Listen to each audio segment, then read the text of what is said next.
আমাদের কি সমস্যা সেটা যদি আমরা বলতে এলোমেলো যদি কথা বলি, আমরা দেখা যায় কি শেয়ার বাজারে দরপতন হয়েছে, সবাই মিলে দাঁড়ায় গেছে কেন শেয়ার বাজার দরপতন। শেয়ার বাজার তো একটা ফটকা কারবারের জায়গা। ওই শেয়ার মার্কেটে যে শেয়ার নিয়ে আসবে ওই কোম্পানিকে বাংলাদেশে দাঁড়াতে পারছে। দেখা গেছে অনেকগুলো কোম্পানি আইপিও নিয়ে আসছে যাদের ফ্যাক্টরি নেই,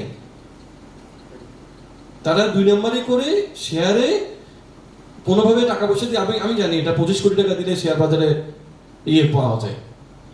তো 25 কোটি টাকা আপনি দিলেন, শেয়ার বিক্রি করে তো আপনি 25,000 কোটি টাকা নিয়ে চলে যাবেন।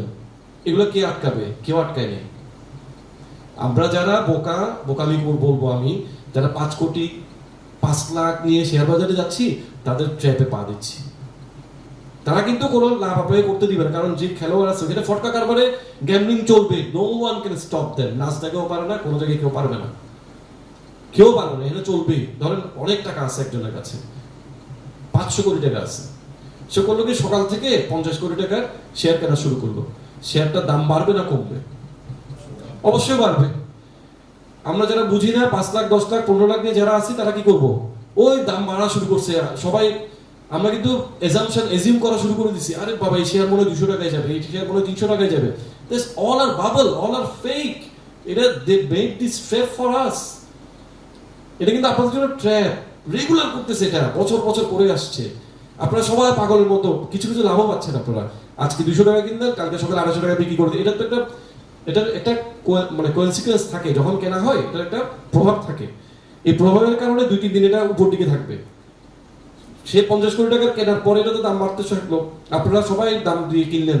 আবার যখন সে বেচা শুরু করবে, দাম পড়া শুরু করবে। সে কিন্তু যখন দাম হাই লেভেল থেকে সে বেচা শুরু করছে, সে তার অলরেডি তো দাম 200 টাকার জায়গায় 400 টাকা হয়ে গেছে। সে যখন শুরু করছে প্রথম স্লটে, সে কিন্তু 400, 380, 390, 370, 250 পর্যন্ত এসে সে তো কিনছে অনেক কমে। সে তার টাকা নিয়ে চলে গেছে। লুজার হলেন কারা? এই জিনিসগুলো তো আমাদের বুঝতে হবে, আমরা এগুলো বুঝি নাই। তাহলে ভাই আবার আমাদের টাকা আছে, আমি সিএনজি কিনে দিচ্ছি। সিএনজি কিনে দিয়ে কি করছি? ওই সিএনজি কে যে চালাচ্ছে তারও কোনো প্রশিক্ষণ নাই, কিছুই নাই, সে তার মতো করে উইদাউট মেইনটেনেন্স সে কিন্তু সিএনজিটা চালাই যাচ্ছে। ওটার তো একটা লাইফ সাইকেল আছে, ওই সিএনজিটা আজীবন চলবে না। এই সিএনজি 2 লাখ টাকা 3 লাখ টাকা সিএনজি বিক্রি হচ্ছে 12 লাখ টাকা 15 লাখ টাকায়।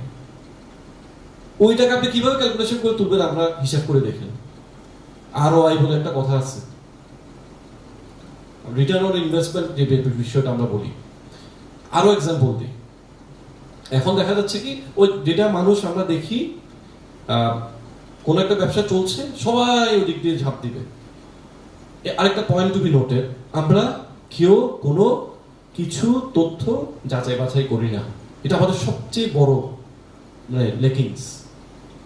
যে কোনো কাজ করতে গেলে আমাকে সম্পূর্ণরূপে ওই ব্যবসা, ওই উদ্যোগ সম্পর্কে আমাকে আদ্যপান্ত জানতে হবে। যেমন আমরা কিভাবে এগুলো জানবো? আমরা গুগল সার্চ করলে জানতে পারি। এখন চ্যাট জিপিটি আছে, অনেক সহজে আপনাকে সব এআই কে জিজ্ঞেস করলে সে সবকিছু বলে দেয়। এখন এত স্মার্ট হচ্ছে স্মার্টফোন, আমি আইফোন ইউজার, যখন ব্লুটুথ ওই কি বলে হেডফোন ইউজ করি, তখন সে আমাকে সিরি আমার অ্যাসিস্ট্যান্ট, সে আমাকে জিজ্ঞেস করে অমুক মিস্টার এক্স ফোন করছে, আমি কি রিসিভ করবো? আমি বললাম নো, আমি যদি কাজে ব্যস্ত থাকি please don't answer it, just send him a text.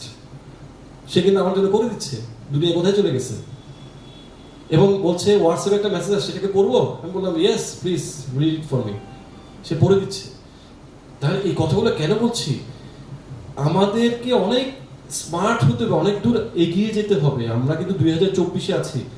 Bangladesh হয়তো রাজনৈতিক কারণে, অদূরদর্শিতার কারণে আমরা পিছিয়ে আছি, পৃথিবী তো পিছিয়ে নাই। আমাদের এখানে যে ব্যবসা বাণিজ্য হয়ে গেছে, কিন্তু প্রাইভেট সেক্টরে কিন্তু আমরা জোর করে ফেলছি। এবং বাইরের বিশ্বে তারা বলে বাংলাদেশ অনেক বড় বড় সম্ভাবনার দেশ পৃথিবীতে রয়ে গেছে তৃতীয় বিশ্বে, শুধুমাত্র সিস্টেমের কারণে তারা কিছু করতে পারে না। আমাদের মধ্যে এত বেশি সম্ভাবনা, আজকে বাংলাদেশকে নিয়ে সবার এত আগ্রহ কেন, এত ইন্টারেস্ট কেন? Because Bangladesh full of opportunity. কোনো বিজনেস আমাদের স্ট্রাকচার নাই। এই যে আজকে দ্রব্যমূল্য বাড়তি বলছে কেন? একটাই রিজন, আমাদেরকে উৎপাদন আমাদের সবই আছে, প্রবলেম হচ্ছে আমাদের স্যাচুরেটেড সেলার, অতিরিক্ত বিক্রেতা। একজন ভ্যানওয়ালা সে কি করবে? সে প্রফিট করতে হবে না?